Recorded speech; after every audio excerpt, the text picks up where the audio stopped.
Oke, halo semua dan bertemu lagi bersama Goryoris di MotoGP Gameplay. Nah guys, sekarang ini kita sudah menunggangi motornya Valentino Rossi, tepatnya untuk timnya Rossi, yaitu yang sekarang ini sudah bersama dengan sponsor asal Indonesia dengan nama Ducati Pertamina Enduro VR46. Dan buat yang tanya ini modnya gue dapat dari mana? Dapatnya dari website racedepartment.com yang merupakan website untuk mod-mod MotoGP 23 hingga versi sebelumnya. Dan ini modnya garapan dari Zoo27. Kalau dari ID namanya ya Zoo27, cuman gue nggak tahu nama aslinya siapa. Tapi yang jelas untuk linknya gue bakal taruh di link deskripsi. Dan ini pun liverynya sebenarnya nggak nge-replace timnya Rossi, melainkan mereplace tim custom yang bisa kita edit menjadi motornya Valentino Rossi Pertamina Enduro atau VR46 Pertamina Enduro. Dan sayangnya meskipun motornya udah sekece ini, cuman sayangnya di sini untuk wear pack-nya itu tidak ada modnya untuk kombinasi Pertamina Enduro, atau istilahnya kayak belum ada yang ngebikin wear pack-nya Pertamina Enduro, ya sebatas cuman livery motor doang. Maka dari itu hari ini bakal coba untuk mengcustom saja wear pack-nya di menu MotoGP game yang langsung dengan mengambil beberapa stripping yang sekiranya mirip dengan yang versi aslinya. Dimana untuk versi aslinya tuh dia menggunakan warna yang dua kombinasi, jadi sebelahnya warna kuning terus kirinya warna putih. Cuman ya kita nggak tahu di sini bakal dapat apa enggak. Yang jelas kita bakal cari dan kita bikin semirip mungkin. Dan seperti inilah untuk tampilan dari baju balapnya atau wear pack dari tim Pertamina Enduro, meskipun tidak ada sponsornya Pertamina, tapi untuk warnanya ya udah mirip lah ya. Yang penting udah match sama warna motornya, dan kira-kira untuk full penampilan bakal seperti ini. Ini cakep banget sih. Entah kenapa kak, meskipun ini banyak yang bilang liverynya kurang masuk untuk kombinasi warnanya, tapi jujur gue suka karena VR46 Pertamina Enduro itu berani tampil beda.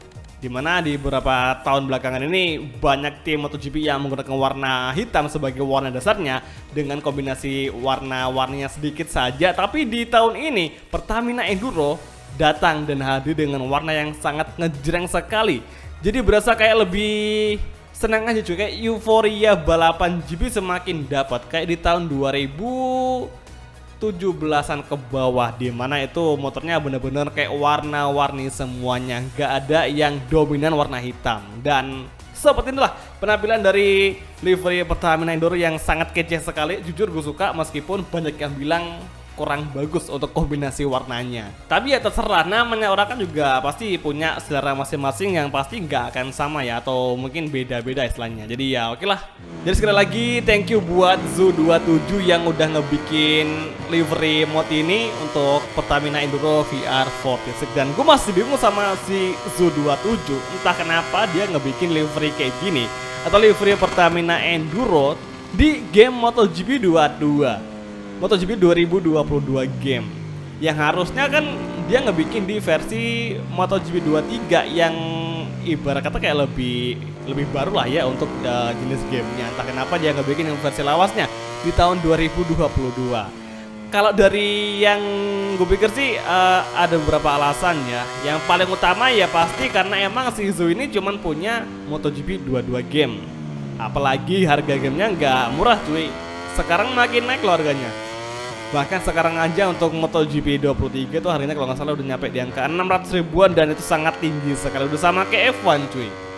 Game-game dari EA. Astaga. Oh ya, gue lupa ngingetin kalau di MotoGP 22 ini untuk sistem pengereman, maksudnya kayak sistem fisiknya itu berbeda dengan MotoGP 23. Jadi misalkan di GP23 ketika kita lagi exit corner terus ngegas, kita ngebut gasnya itu ketika exit corner, itu motornya kan berat dikendarai atau berat dikendaliin, berat buat kita arahin belok kiri kanannya. Nah kalau di GP22 itu sebaliknya, ngegasnya ngebut gasnya enak, kita ngatur posisi motornya kiri kanan itu enak, tapi kalau udah masuk di pengereman itu yang berat sekali. Jadi kayak GP22 ini kebalikan fisik dari GP23. Tapi ya semua punya ciri khas masing-masing, dan gue rasa nanti untuk MotoGP 24 berasa bakal ada kombinasi antara MotoGP 22 sama MotoGP 23. Ya itu masih sebatas prediksi dan teori dari gue pribadi. Kalau untuk aslinya gue nggak tahu.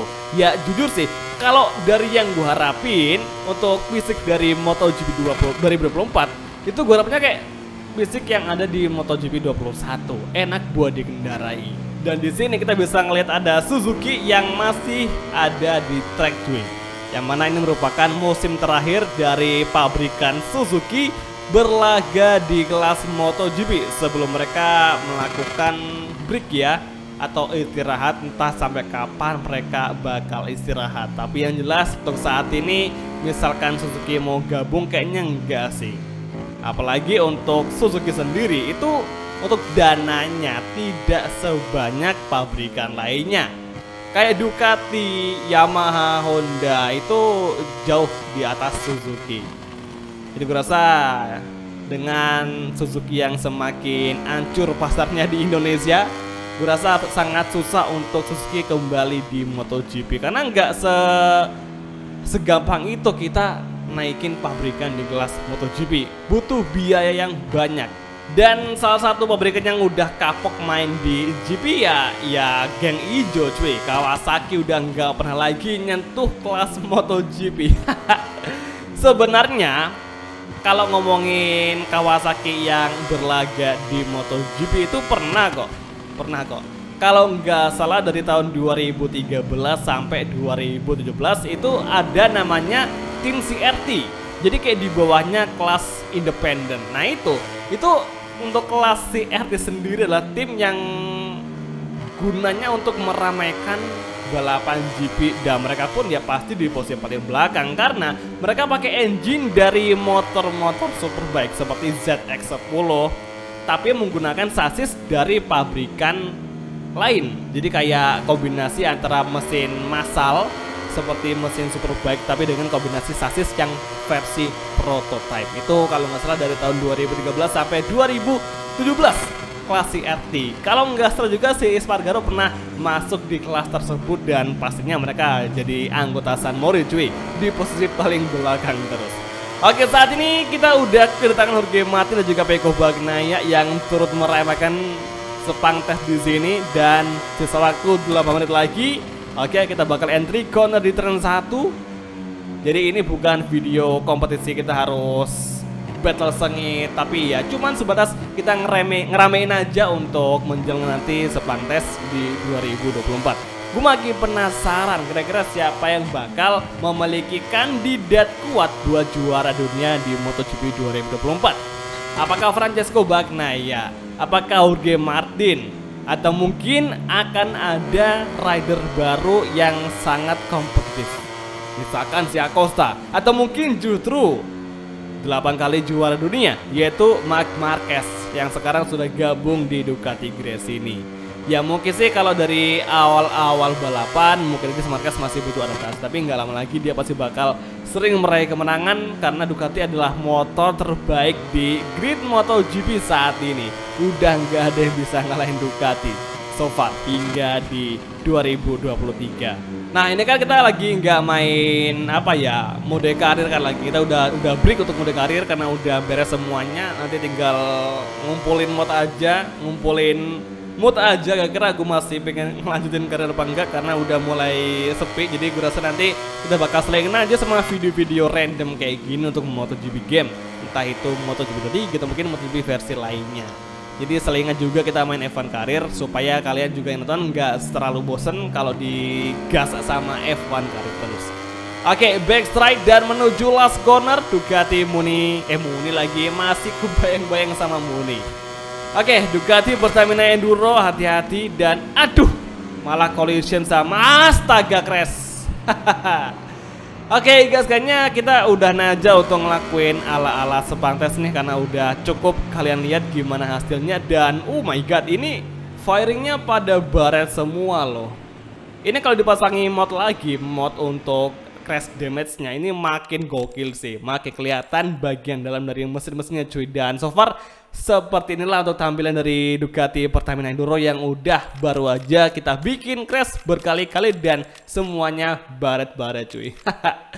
Ya semoga aja untuk timnya Rossi nanti di musim 2024 bisa lah untuk apa ya, lebih meningkatkan lagi performa sama hasilnya lebih dari di tahun 2023 ya, semoga aja cuy.